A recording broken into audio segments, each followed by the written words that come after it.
नमस्कार, माझं नाव प्रियंका मुंडलिक। आज आपण एक नवीन रेसिपी शिकणार आहोत। आज आपण शिकणार आहोत मोमोज, हेल्दी मोमोज, रव्यापासून तयार केलेले मोमोज, जे की मुलांना खूप आवडतील। त्याच्यासाठी लागणारे आपण इन्ग्रेडियंट्स एकदा बघून घेऊया। तर आपल्याला मोमोजच्या स्टफिंगसाठी लागणार आहे टोफू। हे मी टोफू घेतलेलं आहे, पनीरच्या ऐवजी मी ते टोफू घेतलेलं आहे। तुम्ही पनीर सुद्धा घेऊ शकता। गोबी घेतलेली आहे, पत्ता गोबी आणि शिमला मिर्च, चिली फ्लेक्स, ओरेगानो, इथे स्वीट कॉर्न आहे, कोथिंबीर आहे आणि आपल्याला डस्टिंगसाठी लागणार आहे गव्हाचं पीठ, ते मी घेतलंय, मीठ आणि शेजवान चटणी। ठीक आहे, तर साधारण मी एवढा एक वाटी रवा घेतलेला आहे। अगदी बारीक रवा घ्यायचा। त्या बारीक रव्यामध्ये तुम्ही चवीनुसार त्याच्यामध्ये मीठ टाकायचं आणि आपण जसं कणिक मळतो तशीच कणिक मळून घ्यायची। आणि तो डो मी इथे रेडी करून ठेवलेला आहे, तुम्ही इथे बघू शकता। रव्याचा हा असा आपला डो तयार आपण करून घ्यायचा आहे। आणि आता या डो पासून आपण मोमोज तयार करणार आहोत। साधारण एका वाटीमध्ये तुम्ही 10 ते 12 मोमोज तयार करू शकता। तर आपण रेसिपीला सुरुवात करूया। आपण जे हे मोमोज बनवणार आहोत ते रव्याचे आहेत, अगदी हेल्दी। तर त्याच्यासाठी आपण डस्टिंगसाठी सुद्धा गव्हाचं पीठ वापरणार आहोत। इथे मैदा कुठेच वापरलेला नाहीये। आता आपण या डो पासून एक चपाती लाटून घेऊया। तुम्ही असं डायरेक्टही लाटून घेऊ शकता, हवी असेल तर त्याला डस्टिंगला तुम्ही गव्हाचं पीठ वापरू शकता। आपण याची अगदी थीन पातळ अशी चपाती सारखं लाटून घेणार आहोत, की ज्याच्यामध्ये स्टफिंग आपण भरणार आहोत। एकदा छान ही लाटून घेतल्याच्या नंतर ना मी हे ग्लास वापरणार आहे कटिंगसाठी। तुम्ही त्याची साईज लहान मोठी करू शकता, तुम्हाला हवी तशी साईज तुम्ही याची तयार करू शकता। तुम्ही मोठे मोमोजही बनवू शकता किंवा तुम्हाला पाहिजे असेल तर छोटे छोटेही बनवू शकता, किंवा तुम्हाला पाहिजे असेल तर छोटे छोटेही बनवू शकता। अंदाजे एवढी थीन मी रव्यापासून ही चपाती तयार केलेली आहे।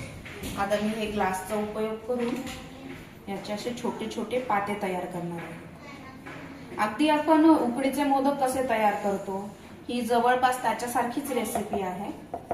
आपल्याला मोमोज हे उकडूनच घ्यायचे आहेत। तुम्ही त्याच्यासाठी इडली पात्रही वापरू शकता किंवा स्टीमरही वापरू शकता। असे याचे छोटे छोटे पाते तयार करून घ्यायचे।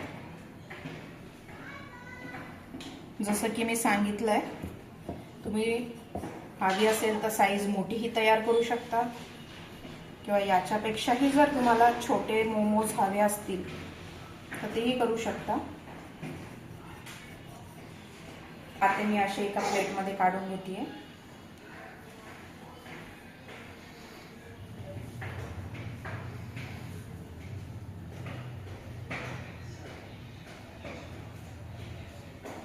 याने फक्त आकार एकदम परफेक्ट तयार होतो। हवे असेल तर तुम्ही डायरेक्ट पण लाटून छोटे छोटे पाते तयार करू शकता।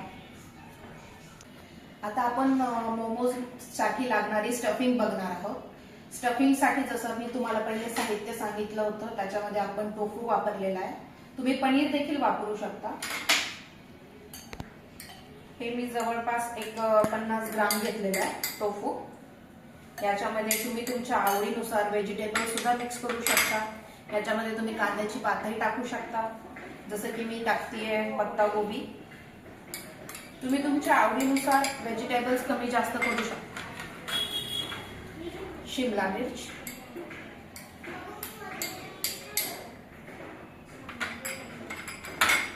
स्वीट कॉर्न,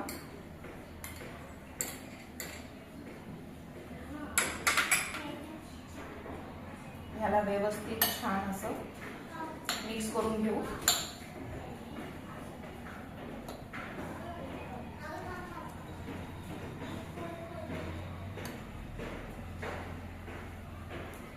याच्यामध्ये आपण टाकणार आहोत चिली फ्लेक्स।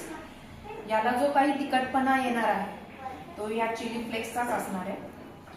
वरतून लाल तिखट वगैरे काही टाकणार नाहीये आपण।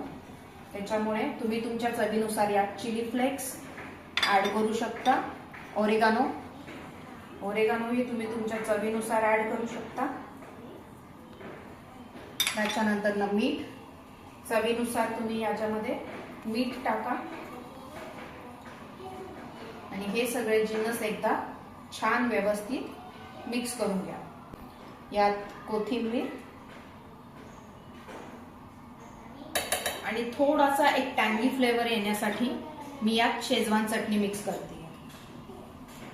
शेजवान चटणी पण तुम्ही तुमच्या चवीनुसार मिक्स करू शकता. आणि आता हे आपण पूर्ण मिक्स करून घेऊया. आता आपण ही जी पाते तयार करून घेतलेले आहे तर त्याच्यामध्ये ही स्टफिंग टाकून आपण मोमोजचे शेप दिले. मोमोजचे शेप तुम्ही वेगवेगळे देऊ शकता. स्टफिंग छान मस्त फुल अशी भरा. आणि तुम्ही बघू शकता मी एक प्रकार तुम्हाला सांगते मोमोजचा. स्टार्टिंगला एक पिंच असं करायचं आणि मग ह्याला असं करत राहा, ज्याने एक मोमोजचा एक शेप तयार तुम्हाला होताना दिसेल.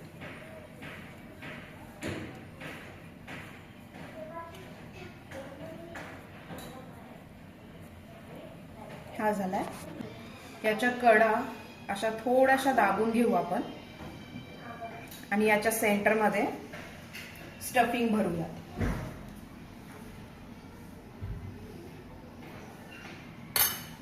स्टफिंग भरल्यानंतर एक साइड असा पदर घेऊ, दाबून पुन्हा पदर घ्यायचा, पुन्हा दाबायचा. ह्या अशा प्रकारे तुम्ही मोमोजचा हा शेप तयार करू शकता. असं स्टफिंग भरून ते सेंटरला घेऊन ह्या अशा प्रकारे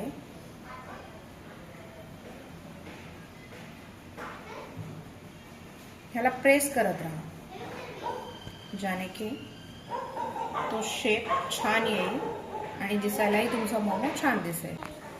आता हे मोमोज मी ह्या स्टीमर मध्ये टाकून स्टीम देणार आहे. तुम्ही तुमच्याकडे जर स्टीमर नसेल तर तुम्ही हे मोमोज इडली पात्रामध्येही तयार करू शकता. हे मी आधीच स्टीम करून घेतलंय, गरम करून घेतलंय याच्यामध्ये पाणी टाकून. आणि आता हे मोमोज फक्त तुम्ही असे ठेवायचे आणि याला एक 10 मिनिट स्टीम करून घ्यायचं. 10 मिनिटानंतर ना आपण बघूया की हे प्रॉपर स्टीम झालेले आहेत का. आता हे आपण स्टीम करायला ठेवू. एक 10 मिनिटानंतर ना बघू. एक वेगळा शेप पण आपण ट्राय करून बघूया. त्याच्या सेंटर मध्ये आपण स्टफिंग टाकू.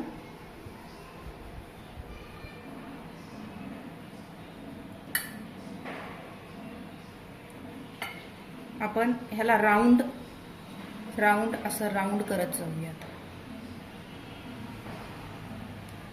थोडंसं ट्विस्ट करून असा प्रेस करा. हा मोमोजचा एक वेगळा शेप तयार झाला आहे. मी पुन्हा एकदा दाखवते. सेंटर मध्ये असं स्टफिंग टाका आणि याला असे छोटे छोटे पदर घेऊन असं गोल गोल फिरवा. असं गोल गोल फिरवा आणि स्टफिंग आत दाबा आणि ह्याला नुसतं असं ट्विस्ट करा. असं ट्विस्ट केलं की हा तुमचा मोमोजचा एक वेगळा शेप तयार होऊन जाईल. नीट झालेले. स्टीमर मध्ये मोमोज लवकर होतात, त्याच्यामुळे आपण एकदा चेक करून घेऊयात की मोमोज झाले आहेत का.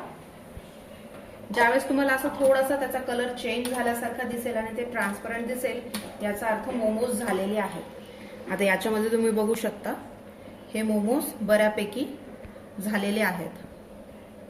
हे आपण आता सर्विंग प्लेट मध्ये काढून घेऊया. आपण हे जे वेगळ्या शेप मध्ये तयार केले होते, आता हे सुद्धा मोमोज इथे स्टीमर मध्ये ठेवूया. मोमोजला 10 मिनिट अगदी सफिशियंट आहे. 10 मिनिटात हे मोमोज तयार होऊन जातात. तुम्ही इडली पात्रामध्ये जरी लावत असताल तर इडली पात्रामध्ये 10 मिनिटात हे मोमोज तयार होऊन जातात. याला कव्हर करू आपण आणि हे मोमोज एक 10 मिनिटात तयार होतील. तोपर्यंत आपले हे जे मोमोज तयार झालेले आहेत ते आपण टेस्ट करून बघूयात आणि कसे झाले ते पाहूया. आपण हे शेजवान चटणी आणि मोमोज सोबत सर्व केलेले आहेत. तुम्हाला जर होममेड शेजवान चटणी आणि होममेड मोमोजची रेसिपी पाहिजे असेल तर माझ्या चॅनलला सबस्क्राईब करा आणि खाली कमेंट मध्ये सांगा नक्की. तर आपण एक्सपर्टची राय घेऊयात की मोमोज कसे झालेले. तर अशाच वेगवेगळ्या हेल्दी रेसिपीज जर तुम्हाला बघायच्या असतील तर माझ्या चॅनलला सबस्क्राईब करा, शेअर करा आणि लाईक करा.